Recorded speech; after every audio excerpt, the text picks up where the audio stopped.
नमस्कार दोस्तों, मैं नरेंद्र भारद्वाज आप सभी लोग का बहुत बहुत स्वागत करता हूं सोहेल देव न्यूज़ में। सबसे पहले मैं क्षमा चाहता हूं कि मैं बहुत दिन बाद आज वीडियो डाल रहा हूं, जिसका कारण है कुछ घर की समस्याएं हैं और साथ ही जो है मुझे YouTube से अर्निंग नहीं मिलती, तो मैं कुछ साइड बाय साइड जो है अपना काम भी करता रहता हूं। तो दोस्तों, आज हम बहुत ही ख़ास बात करने वाले हैं। आज हम बात करने वाले हैं बागेश्वर धाम वाले बाबा शास्त्री महाराज के बारे में। शास्त्री महाराज को लेके हालांकि हर बार जो है कोई ना कोई ये दावा करता है कि इनकी मैं पोल खोल दूंगा और इनकी जो है मैं बहुत सारी चीज़ें बता दूंगा, लेकिन उनमें से आज तक किसी की भी औकात नहीं हुई। उन्हीं में से एक है आज श्याम मानव, यानी श्याम मानवी के सोशल एक्टिविटीज़ है और जो दुनिया में यानी देश में जो अंधविश्वास है उसके बारे में जो है यह बात करता है। लेकिन श्याम मानव ने आज तक किसी अंधविश्वास के बारे में पता लगाया नहीं लगाया, इसको तो हम नहीं जानते, लेकिन हम ये ज़रूर कहना चाहते हैं कि शास्त्री महाराज इस देश में बहुत अच्छा काम कर रहे हैं, इस देश की जनता के लिए बहुत अच्छा काम कर रहे हैं और वे लाखों करोड़ों लोगों की समस्याओं का निवारण करते हैं। तो इससे अच्छा काम नहीं है। शास्त्री महाराज ये नहीं कहते किसी मुर्गे को काटो, शास्त्री महाराज ये नहीं कहते किसी की गर्दन काटो, शास्त्री महाराज ये नहीं कहते किसी बकरे की बलि काटो, किसी बकरे की बलि कर दो। तो दोस्तों, अगर ये सारी चीज़ें नहीं कहते तो ये अंधविश्वास तो नहीं है मेरे ख्याल से। और अगर लाखों और हज़ारों की तादाद में लोग आते हैं और उनसे मदद मांगते हैं और वो सही भी हो रहे हैं, तो ये तो अच्छी बात है और इसका जो है बढ़ावा मिलना चाहिए और पूरी दुनिया में इनका जो परचम लहरा रहा। तो ऐसे श्याम मानव जैसे टुच्चे लोग, छोटे छोटे लोग जो है, इनसे जलने के लिए तो ऐसे लोग बहुत सारे हो रहे हैं, धीरे धीरे बढ़ावा दे रहे हैं जलने के लिए। तो दोस्तों, हालांकि बागेश्वर धाम बाबा ने भी इनको चैलेंज कर दिया है श्याम मानव को कि आप मेरे यहाँ आइए, मैं आपको अपनी शक्ति का प्रदर्शन करूँगा। अगर श्याम मानव जो है सच्चा इंसान होगा तो जाएगा, उनकी शक्ति का जो है प्रदर्शन देखेगा, उनकी शक्ति को टेस्ट करेगा, और अगर ये एक डरपोक इंसान होगा तो ये नहीं जाएगा।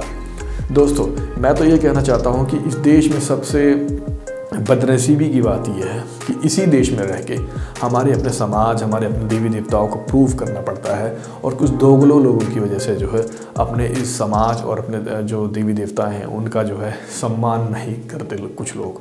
तो दोस्तों, लेकिन वहीं अगर हम विदेशियों की बात करें, अंग्रेज़ों की बात करें, जो नहीं, जिनको विरोध करना चाहिए, जिनको नहीं मानना चाहिए, वो मानते हैं।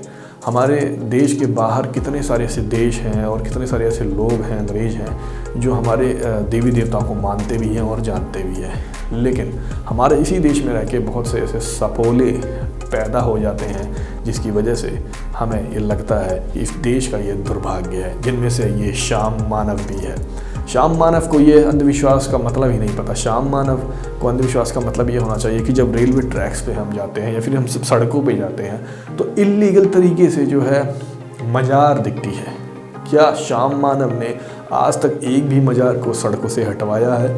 रेलवे ट्रैक्स पे ये लोग कब्जा कर लेते हैं जो मज़ार वाले होते हैं। क्या श्याम मानव ने आज तक एक भी अपने दम पे किसी मज़ार को रेलवे ट्रैक से हटवाया है?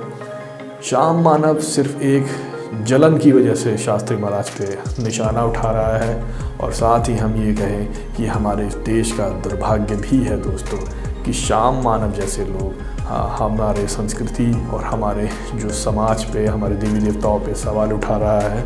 और दोस्तों, शास्त्री महाराज जो निवारण देते हैं उस निवारण में यही कहते हैं कि आप किसी भगवान की पूजा कीजिए या फिर उनको फल चढ़ाइए, कुछ ऐसी गलत चीज़ें नहीं कहते। और अगर अंधविश्वास का असली मतलब समझना है तो जैसे राहुल गांधी मंदिर में जा के जो है मत्था टेक रहे हैं, दाढ़ी बढ़ा रहे हैं, तो ये असली मतलब है अंधविश्वास का। अंधविश्वास मतलब भक्ति करना, यानी कि जैसे कोई चीज़ वो सच नहीं है और उस पर विश्वास करना, तो ये सच नहीं है। राहुल गांधी जिस तरीके से पूजा कर रहे हैं जाके, तो ये सच नहीं है, सबको पता है राहुल गांधी क्या है, सबको मालूम है। और जिस तरीके से वह सड़कों पे चल के देश को एक जोड़ने की कोशिश कर रहे हैं, ये भी एक दिखावा है। तो ये असली अंधविश्वास है। श्याम मानव को ऐसे लोगों पे केस करना चाहिए और ऐसे लोगों को जो है विरोध करना चाहिए। नमस्कार दोस्तों, मिलूंगा फिर दोबारा अगली वीडियो में। मेरी बात उन दोगलों को कड़वी लग सकती है जो देश विरोधी हैं। नमस्कार, मिलूंगा फिर दोबारा कुछ नई और खास वीडियो के साथ।